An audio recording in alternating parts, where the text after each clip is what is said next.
Capítulo 17. Relato do Dr. Livesey, a última viagem da canoa. A quinta viagem que eu fiz com a canoa foi bem diferente das outras. Para começar, aquela bacia que chamávamos de barco estava completamente sobrecarregada. Levava 5 homens adultos, sendo que 3 deles, Trelawney, Redruth e o capitão, tinham mais de 1,80 m, ou seja, mais peso do que ela podia suportar. Além disso, estava abarrotada com carne, pólvora e os outros pacotes.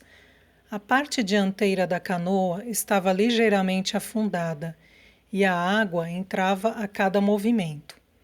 Após navegar por alguns metros, minha alça e a aba do meu casaco já estavam completamente encharcados. O capitão ordenou que nos distribuíssemos pelo barco e com isso ganhamos um pouco mais de estabilidade. Ainda assim, tínhamos medo até de respirar. Em segundo lugar, a maré vazante começava a puxar.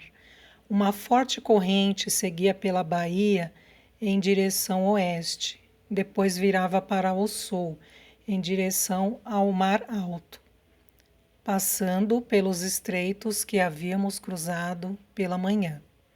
Qualquer onda representava um perigo para nossa pesada embarcação, mas o pior foi que a correnteza nos desviou do curso e nos afastou do ponto de desembarque.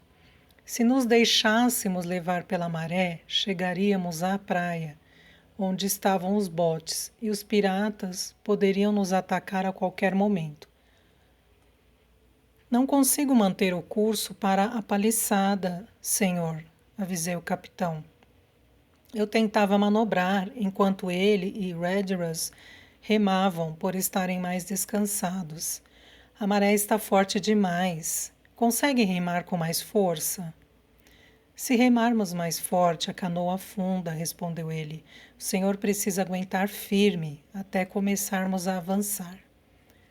Continuei tentando e percebi que só conseguíamos navegar pela corrente se eu mantivesse a proa voltada para o leste, com a canoa em um ângulo reto à direção que precisávamos seguir.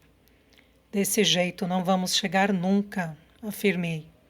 Se esta é a única forma de seguirmos, devemos continuar, replicou o capitão. Temos de ir contra a corrente. Se apanharmos o vento diretamente, não sabemos em que ponto da costa iremos parar. E os piratas podem nos atacar. Devemos seguir a corrente até ela enfraquecer, depois damos a volta pela praia. A corrente já está enfraquecendo, senhor, disse o jovem Gray, sentado nas lonas da proa. Pode diminuir um pouco o ritmo. Obrigado, meu rapaz, respondi naturalmente, como se já o houvéssemos aceitado como um de nós. O canhão! Exclamou de repente o capitão, e notei algo de estranho em sua voz. Já cuidei disso, afirmei, julgando que se referia ao risco de bombardearem a paliçada. Eles não têm como levar o canhão até a praia, e mesmo que pudessem, jamais conseguiriam atravessar o bosque com ele. Olhe para trás, doutor, tornou o capitão. Havíamos nos esquecido completamente do canhão maior, fixo na popa. E para nosso pânico, lá estavam os 5 amotinados restantes, retirando sua jaqueta, que era como chamavam a cobertura de lona que o envolvia. Naquele momento, também me lembrei que havíamos deixado a pólvora e a munição do canhão no navio. Bastava que os malditos arrebentassem a porta da cabine para ter acesso a elas. Israel era o artilheiro de Flint, disse Gray com a voz trêmula. Mesmo arriscando nossa pele, apontamos a canoa para a praia. Já estávamos afastados o suficiente da correnteza para conseguirmos manter o curso sem precisar forçar os remos, e assim fiz. O problema é que isso nos fazia ficar paralelos ao Hispaniola, ou seja, éramos um alvo fácil. Era possível tanto ver como ouvir Israel Hands, aquele bêbado maldito, rolando as munições pelo deck. Quem aqui atira melhor? Perguntou o capitão. O barão, sem dúvida, afirmei. Sr. Trelawney, teria a bondade de acertar um daqueles homens, por favor? Hands, se possível, pediu o capitão. Trelawney fez mira, calmo como um monge. Mas atire com cuidado, senhor, ou afundaremos. Todos os outros tentem deixar o barco estável para o barão poder mirar. Paramos de remar e nos inclinamos todos para lados opostos, mantendo o equilíbrio para que o barão empunhasse sua arma. O movimento foi tão bem feito que nem uma gota de água invadiu a canoa. Naquela altura, já haviam girado o canhão sobre seu eixo e Hands se expunha ao colocar a munição na boca do cano. Apesar disso, não conseguimos atingi-lo. Quando Trelawney atirou, ele já estava abaixado. A bala passou zunindo sobre ele e acertou um dos outros homens. Seu grito foi respondido não somente por seus companheiros a bordo, como também por algumas vozes em terra. Quando olhamos para a praia, vimos os outros piratas surgindo entre as árvores e saltando para dentro de seus botes. Lá vêm os outros, senhor, avisei. Força nos remos, então, exclamou o capitão. Pouco importa se a canoa afundar. Se não chegarmos até a praia, está tudo acabado. Estão embarcando em apenas um dos botes, senhor, notei. Os outros devem estar dando a volta por terra para nos pegar pelo outro lado. Pois vão correr até cansar, senhor, retrucou o capitão. Um marujo não vale nada na terra. Estou preocupado é com o canhão. Somos alvos fáceis aqui. Nem minha esposa erraria esse tiro. Quando estiverem prestes a atirar, barão, nos avise que pararemos de remar e tentaremos nos proteger. Ao mesmo tempo, avançávamos a um bom ritmo para um barco em situação tão precária e praticamente sem fazer água. Nos aproximávamos da costa mais 30 ou 40 remadas e chegaríamos à praia, pois a maré vazante havia revelado um pequeno banco de areia próximo às árvores. O bote já não oferecia perigo, agora já fora de vista novamente. A maré vazante, até há pouco tão cruel conosco, agora se redimia e retardava nossos inimigos. O único perigo iminente era o canhão.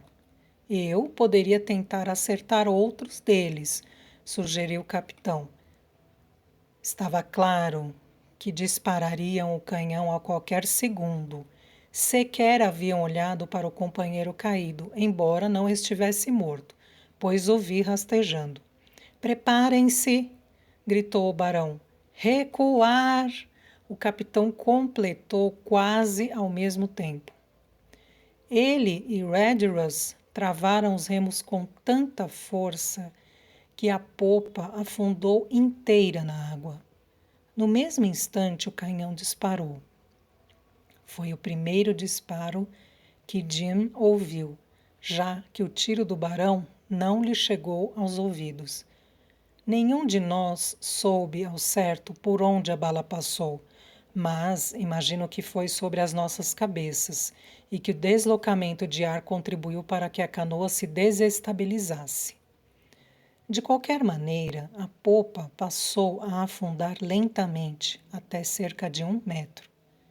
Eu e o capitão nos posicionamos em pé na proa, um de frente para o outro. Os outros 3 afundaram completamente e emergiram em seguida. Até então, não havíamos sofrido nenhum dano de fato. Todos estavam vivos e poderíamos alcançar a praia em segurança. Nossas provisões, no entanto, haviam se perdido, e para piorar, apenas 2 das 5 armas estavam em condições de uso.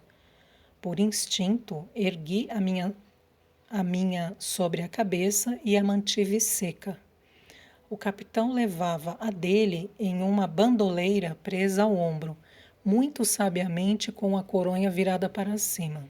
As outras 3 submergiram. Para piorar nossa situação, vozes se aproximavam pelo bosque que margeava a costa. Além do risco de ataque, em nosso caminho para a paliçada, não sabíamos se Hunter e Joyce seriam capazes de protegê-la, caso houvesse uma investida dos piratas. Sabíamos que Hunter era valente, mas não tínhamos tanta certeza quanto a Joyce, um criado tão bem educado e gentil que talvez não estivesse à altura do combate.